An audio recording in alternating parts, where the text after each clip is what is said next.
All right, so I'm going to review just for anybody that missed last week. We talked about Peeta.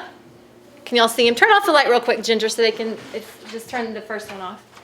We talked about Peeta. This is the Peeta for this week, so get an image of that because I know he's hard to see behind me. Okay, go ahead and flip it back on. We talked about Peeta, and we described him as being the Christ figure. And can anybody give me some comparisons that we gave?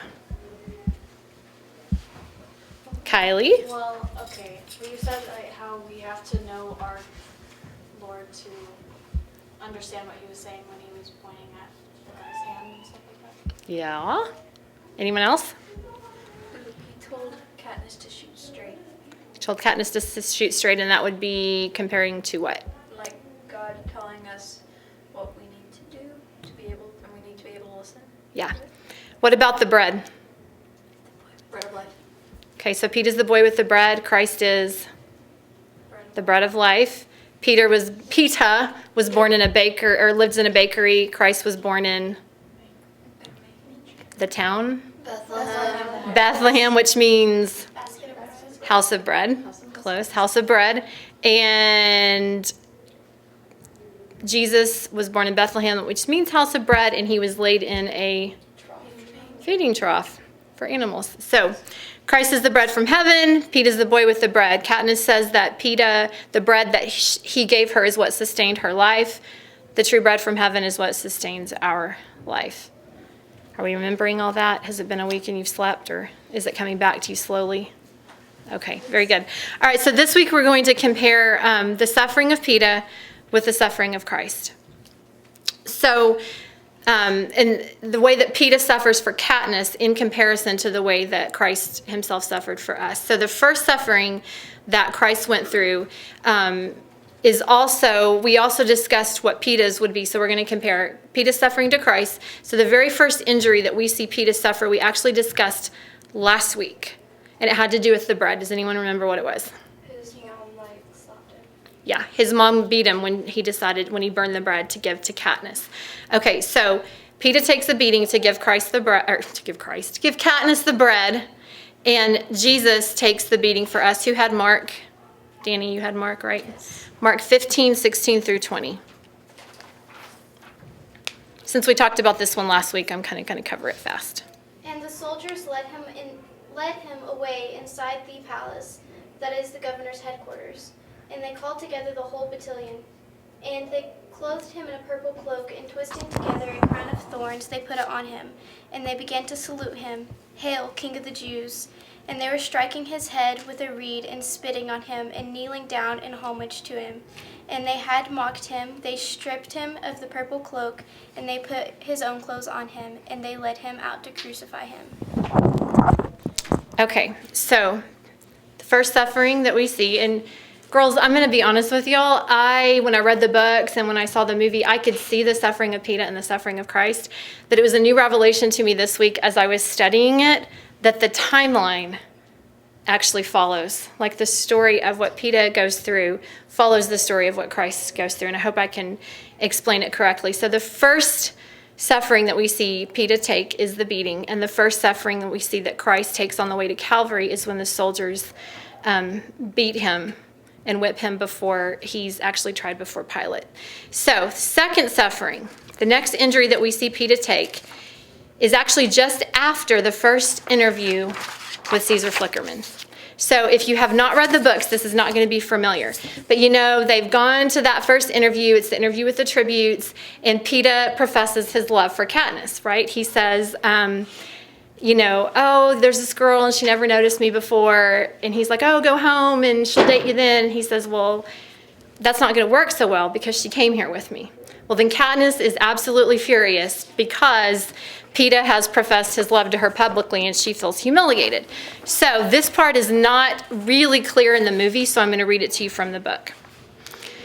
Okay, after the anthem, the tributes file back into the training center lobby and onto the elevators. I make sure to veer into a car that does not contain Peeta. The crowd slows our entourages of stylists and mentors and chaperones, so we have only each other for company. No one speaks. My elevator stops to deposit 4 tributes before I am alone and then find the doors opening on the 12th floor. Peeta has only just stepped from his car when I slam my palms into his chest. He loses his balance and crashes into an ugly urn filled with fake flowers. The urn tips and shatters into hundreds of tiny pieces. Peeta's hands land in the shards, and blood immediately flows from his hands. "What was that for?" he says aghast. "You had no right to say those things about me," I shout at him. All right, so Peeta's second injury, or second suffering, is his hands. So blood flowed from his hands. So Ginger, if you will hit the light, and Danny, if you will hit the clip, we're going to watch a clip and make a comparison. And Avery, if you'll adjust.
Why'd you look away, girls? Why'd you lose the room, Ginger? Can't take it. Can't take it. Okay, so Avery, John 19, 17 through 18. 17 through 18. Yeah, John 19, 17 through 18. Carrying the cross by himself, he went to the place of the skull, in Hebrew, Golgotha. There they nailed him to a cross. 2 others were crucified with him. Okay, so I know that was a hard clip. Anyone that can keep their eyes on it the whole time, it's a hard clip. So what I want y'all to notice is that in the story, in the comparison, in the second suffering of Peeta, it's not the enemy that wounds him. It's Katniss. She pushes him into the vase. His hands fall into the glass and blood flows from his hands. Okay, so I don't know if any of you know this. You may have heard it before. But when they filmed The Passion of the Christ, it wasn't an actor that's hands did the nailing scene. It was Mel Gibson, the director. Because he said, I'm the one that put him there. It wasn't somebody else. It was my sin. And I'm not going to hire an actor to do this. I'm going to do it myself because I'm the one. It's my sin that put him there. So just like it wasn't the Capitol that gave Peeta the injury to his hands and that the blood flowed, it was us who nailed him there.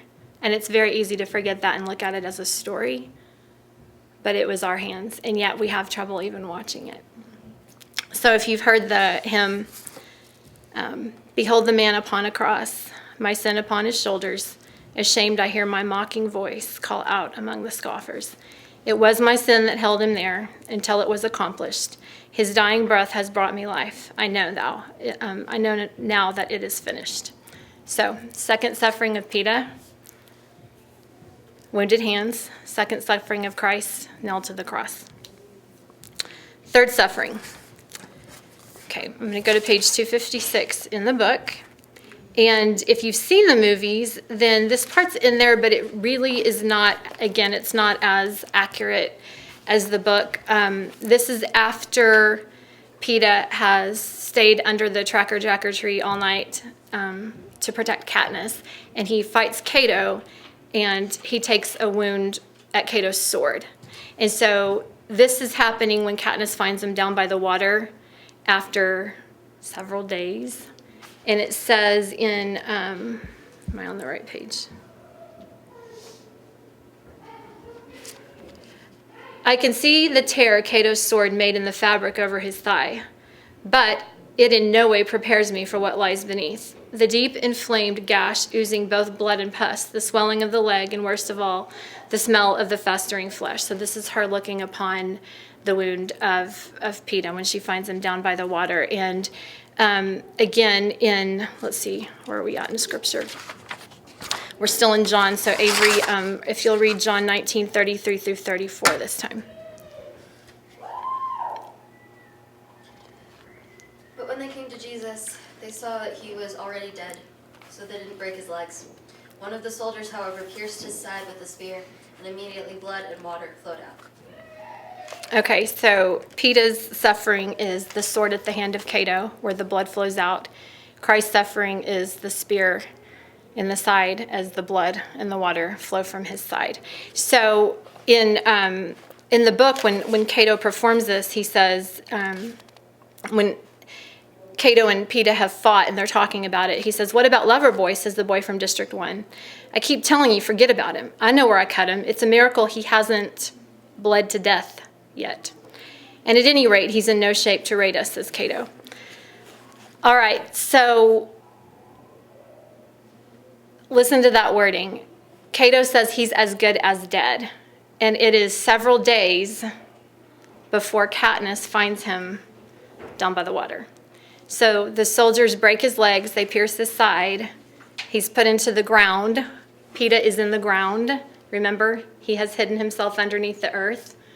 And he's there for several days, correct? Christ is put into the earth, and he's there for several days. So then we're going to go to the end of the games when death is swallowed up in victory. So at the end, this is after they have run from the mutes, the dogs that jump out and scare everybody and everyone screams, and at least the first several times you see the movie. And so in the movie, you don't see this, but in the book, as they're running from the mutes, one of the dogs grabs hold of his leg and tears it apart. So he's got this wounded leg that's just flowing blood like crazy, and Katniss puts a tourniquet on it. All right, so she's got this tourniquet on his leg. Well, then, they have the ultimate battle. Cato's dead, and they've said, okay, no, just kidding. There's only one victor. Okay, so that's where we're at. Before I'm even aware of my actions, my bow is loaded with the arrow pointed straight at his heart. Peeta raises his eyebrows, and I see the knife has already left his hand on its way to the lake where it splashes in the water. I drop my weapons and take a step back, my face burning in what can only be shame. No, he says, do it. Peeta limps toward me and thrusts the weapon back in my hands. I can't, I say I won't. Do it, before they send those mutes back or something. I don't want to die like Cato, he says. Then you shoot me, I say furiously, shoving the weapons back at him. You shoot me and go home and live with it. And as I say it, I know death right here and right now would be the easier of the two. You know I can't, Peeta says, discarding the weapons. Fine, I'll go first anyway. He leans down and rips the bandage off his leg, eliminating the final barrier between his blood and the earth. No, you can't kill yourself, I say. I'm on my knees, desperately plastering the bandage back onto his wound. Katniss, he says, it's what I want. All right, so we see that, again, Peeta's willing to die for Katniss, but this time it's from a leg wound. So if we're following the storyline exactly, at what point does Jesus suffer a leg wound? And it's not the nails in the feet. You know it? Mm-hmm. Tell me. Is it in Genesis where he condemns the serpent and says, you will strike his heel, but he will strike your head? Yes. Yes. Very good, Avery. Everyone give Avery a hand. She got it. She got it. You saw it. You had your Jesus glasses on. Okay, read it for us, Danny. Genesis 3:15. I will put enmity between you and the woman, and between your offspring and her offspring. He shall bruise your head, and you shall bruise his heel. Okay, so that's God speaking to the serpent. And he's speaking prophetically of the Messiah. And so just like Avery said, he tells the serpent, you will strike his heel, but he's going to strike your head. Right? Now, everybody tell me, how does Cato die? What? Close. How does Cato ultimately die? She's close. Oh, yeah, and he gets tossed into the pit of the And where does he get shot? In the head. I said I.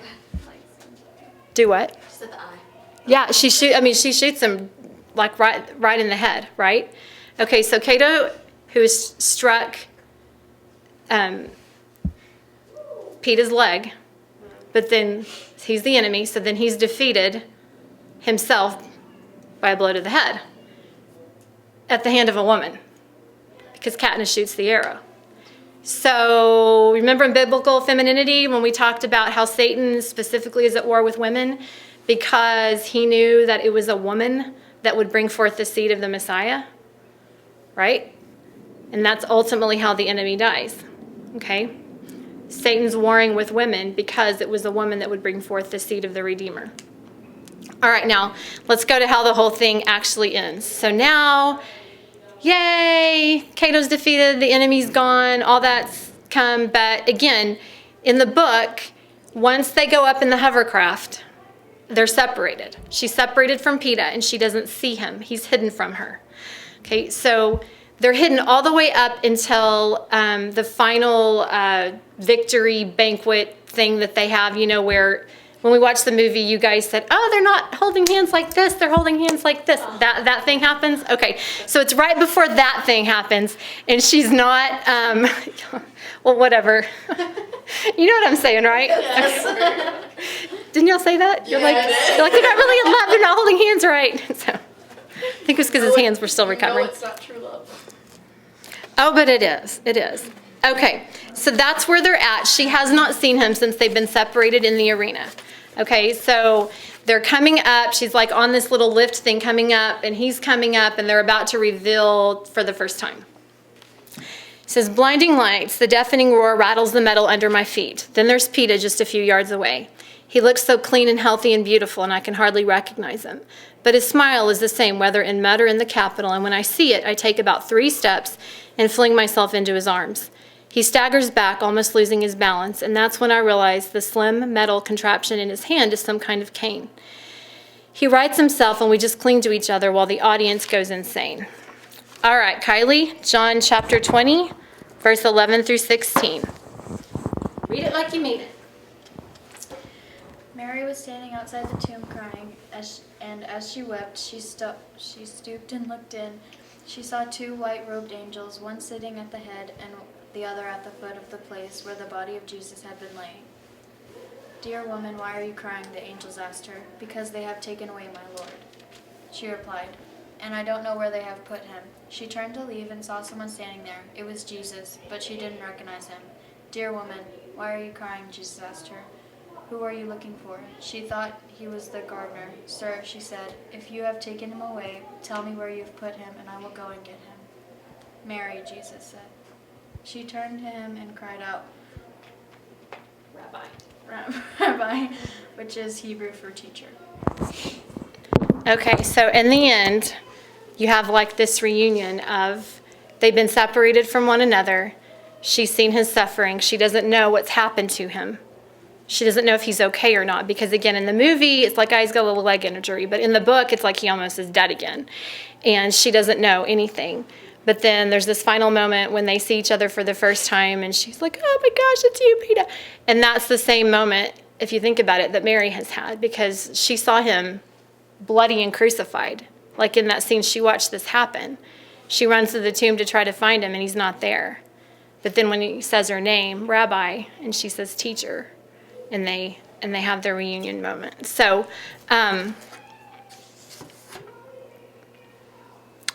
that's the timeline.